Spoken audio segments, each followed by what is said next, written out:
بسم اللہ الرحمن الرحیم۔ حضرت عائشہ رضی اللہ تعالیٰ عنہا سے مروی ہے کہ نبی کریم صلی اللہ علیہ وآلہ وسلم کی بعض بیویوں نے آپ صلی اللہ علیہ وآلہ وسلم سے پوچھا کہ ہم میں سب سے پہلے آخرت میں کون آپ صلی اللہ علیہ وآلہ وسلم سے ملاقات کرے گی؟ تو آپ صلی اللہ علیہ وآلہ وسلم نے جواب دیا، اطوالکن یدا، جس کے ہاتھ سب سے زیادہ لمبے ہوں گے۔ تو ازواج مطہرات نے لکڑی سے اپنے اپنے ہاتھوں کو ناپنا شروع کر دیا، تو حضرت سودا رضی اللہ تعالیٰ عنہ ان میں سب سے لمبے ہاتھوں والی نکلی، لیکن یہ بات درست نہیں تھی۔ بعد میں یہ بات ہماری سمجھ میں آئی کہ لمبے بالوں والی سے آپ صلی اللہ علیہ وآلہ وسلم کی یہ مراد تھی جو صدقہ زیادہ کرنے والی ہوگی، اور وہ حضرت زینب رضی اللہ تعالیٰ عنہ ہم سب سے پہلے نبی کریم صلی اللہ علیہ وآلہ وسلم سے جا کر ملی، اور صدقہ کرنا انہیں بڑا محبوب تھا۔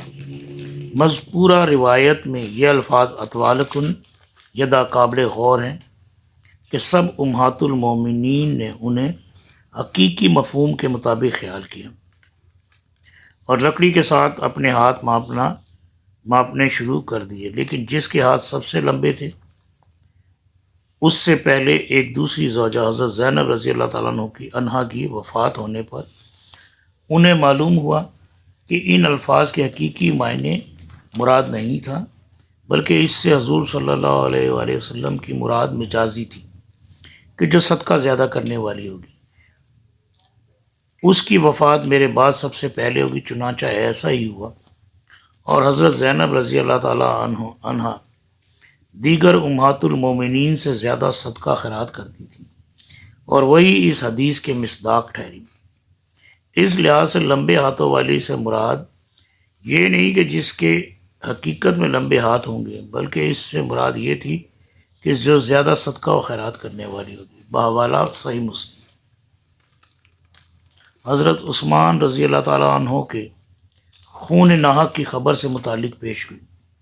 حضرت عبداللہ ابن عمر رضی اللہ تعالیٰ عنہ سے روایت ہے کہ جناب رسول اللہ صلی اللہ علیہ وآلہ وسلم نے ایک فتنے کا ذکر کیا اور حضرت عثمان رضی اللہ تعالیٰ عنہ کی طرف اشارہ کر کے فرمایا کہ یہ اس میں یعنی کہ اس فتنے میں بے گناہ مارے جائیں گے۔ بحوالہ ترمذی شریف۔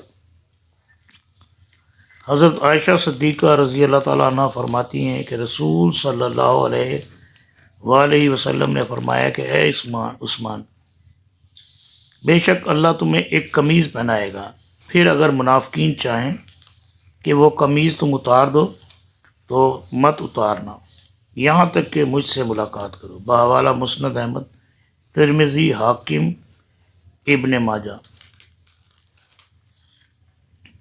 ایک دن رسول اللہ صلی اللہ علیہ وآلہ وسلم مدینہ کے ایک باغ میں تشریف فرما تھے۔ اتنے میں حضرت ابو بکر رضی اللہ تعالیٰ عنہ باغ کھلوا کر حضور صلی اللہ علیہ وآلہ وسلم کی خدمت میں حاضر ہوئے۔ آپ صلی اللہ علیہ وآلہ وسلم نے ان کو جنت کی بشارت دی۔ حضرت عمر رضی اللہ تعالیٰ عنہ حاضر ہوئے۔ آپ صلی اللہ علیہ وآلہ وسلم نے ان کو بھی جنت کی بشارت دی۔ پھر حضرت عثمان غنی رضی اللہ تعالیٰ عنہ آئے تو آپ نے ان کو جنت کی بشارت کے ساتھ ایک خوفناک فتنہ کی بھی اطلاع دی جس سے انہیں سابقہ پڑنے والا تھا، اور یہی فتنہ ان کی شہادت کا سبب بنا۔ بحوالہ صحیح مسلم شریف۔ یہ حدیثیں اس لیے بیان کی کہ جو حضرت عمر رضی اللہ تعالیٰ عنہ سے متعلق حدیث تھی نا کہ وہ دروازہ توڑا جائے گا اور اس کے بعد فتنے شروع ہو جائیں گے، حضرت عمر رضی اللہ تعالیٰ عنہ کی شہادت بھی غلط تھی۔ اس میں صرف ابو لولو فیروز ملوث نہیں تھا،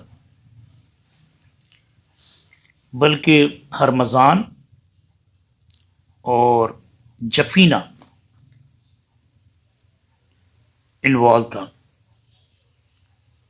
تو اس کے بعد جو فتنے شروع ہوئے، جو خون خرابہ شروع ہوا مسلمانوں میں، آپس میں جنگیں تک ہو۔ اب اگر ابو لولو لولو فیروز نے حضرت عمر رضی اللہ تعالیٰ کو شہید کیا، ناحق کیا. جو لوگ اس کو محترم جانتے ہیں وہی منافق ہو گئے. پھر اس حساب سے پھر حضرت عثمان غنی رضی اللہ تعالیٰ عنہ کا معاملہ اس لیے بڑا اہم ہے، یہاں سے مسلمانوں میں دراڑ پڑنی شروع ہوئی، فتنہ و فساد پھیلنا شروع ہوا. حضرت عثمان غنی رضی اللہ تعالیٰ عنہ 90 سال کے 91 سال کے بوڑھے تھے. وہ یہ بھی کہتے تھے کہ بتاؤ میں نے ایسا کیا گناہ کیا ہے کہ میں واجب القتل تو نہیں ہوں، مجھے قتل کرنے کے در پہ کیوں. اور یہاں پر واقعی بہت ہمارے ہاں غلط فہمیاں کہ بہت سارے لوگ اگر غیر مستند روایات لے لیں تو نعوذ باللہ اللہ معاف کرے کوئی بھی نہیں بچے گا. وہ ایک ہندو نے لکھی تھی نا رنگیلا رسول، وہ بھی غیر مستند روایات لے کر لکھ دی تھی. سلمان رشدی نے، ملعون کہیں یا احمق آدمی کہیں، اس نے بھی اسی طرح جو آیات متشابہات تھیں وہ، اور اس نے غیر مستند روایات کو لے کر کتاب لکھ دی. تو اسی طرح حضرت عثمان پر جو اعتراض تھے، حضرت عثمان غنی رضی اللہ تعالیٰ عنہ جنہوں نے مدینے میں کنواں مہنگا ترین خرید کے مسلمانوں کو دیا، اسی کنویں کا پانی بند کر دیا. یہاں سے جو خون خرابہ شروع ہوا نا، وہ آج تک نفرت کا بیج بویا ہوا، اور اس میں کسی صحابی کی انوالومنٹ نہیں ہے. محمد بن ابی بکر جب نبی صلی اللہ علیہ وسلم فوت ہوئے 2-2.5 سال کا تھا. اگر وہ چھتیں ٹپتا ہوا گیا حضرت عثمان کو کی داڑھی پکڑی، اگر یہ واقعہ صحیح ہے تو اس نے غلط کیا، کیونکہ حضرت علی رضی اللہ تعالیٰ عنہ اور حضرت عثمان غنی رضی اللہ تعالیٰ عنہ کی آپس میں بات چیت چل رہی تھی. تو یہاں سے خون خرابے کی وجہ بنی، یہیں سے پھر مسلمانوں میں فرقے بننے شروع ہوئے. حبشیوں سے متعلق ایک پیشن گوئی، حضرت عبداللہ بن عمرو رضی اللہ تعالیٰ عنہ نبی کریم صلی اللہ علیہ وآلہ وسلم سے روایت کرتے ہیں کہ آپ صلی اللہ علیہ وآلہ وسلم نے فرمایا تم حبشیوں کو ان کے حال پر چھوڑ دو اور ان سے کسی قسم کا تعرض نہ کرو تاکہ وہ تم سے کچھ نہ کہیں اور تم سے تعرض نہ کریں. اور اس میں کوئی شک نہیں کہ کعبہ کا خزانہ ایک حبشی ہی نکالے گا جس کی دونوں پنڈلیاں چھوٹی چھوٹی ہوں گی، بحوالہ داؤد شریف. اسی طرح سے ایک اور حدیث میں آیا کہ حضور صلی اللہ علیہ وآلہ وسلم نے فرمایا تم حبشیوں کو ان کے حال پر چھوڑ دو جب تک کہ وہ تمہیں تمہارے حال پر چھوڑے رکھیں، اور ترکوں کو بھی ان کے حال پر چھوڑ دو جب تک وہ تمہیں تمہارے حال پر چھوڑے رکھیں. داؤد و نسائی.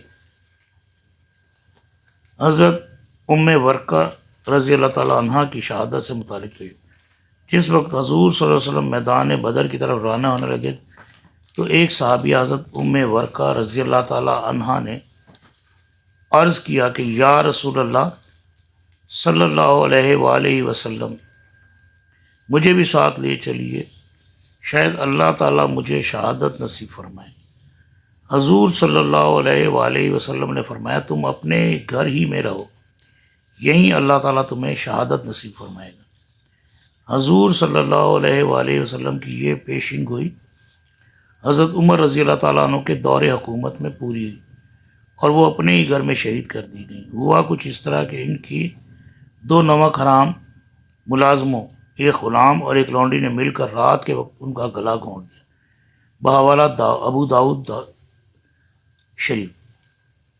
یہ حدیثیں لکھنے کا مقصد یہ ہے کہ وہ جو آیات گزری کہ اللہ تعالیٰ غیب کا علم اللہ تعالیٰ کو ہے، ہاں اللہ جتنا چاہے اپنے کسی نبی کو غیب کا علم دے دے، تو نبی صلی اللہ علیہ وسلم کو بھی جتنا علم دیا، یہ جو واقعات ہیں ایز اٹ از اسی طرح ہوئے، تو اتنا علم اللہ تعالیٰ نے ان کو دیا ہوا تھا. یہ کسی بھی انسان کے پاس ایسا علم کبھی نہیں رہا کہ وہ آنے والے وقت سے متعلق بتا سکے. مکمل غیب کا علم وہ ایک معاملہ غلط ہے، جتنا اللہ تعالیٰ بتا دیتا تھا، یہ قرآن پاک کے مطابق ہے. اب اس میں تکرار ہو، بحث ہو، لڑائی جھگڑا ہو، یہ فضول ہے.